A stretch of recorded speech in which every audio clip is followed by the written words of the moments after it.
So first you must open Microsoft Word in your Windows computer, and after that you must go to your computer keyboard, and there you can see this is the numlock key. So you must turn on the numlock. Now you can see the alt key on the left side of the space bar. You must press and hold this alt key.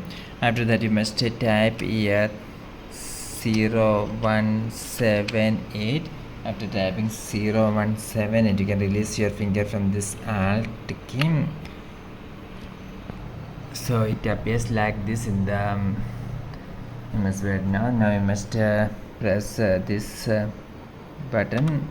Then you must simply click this S key.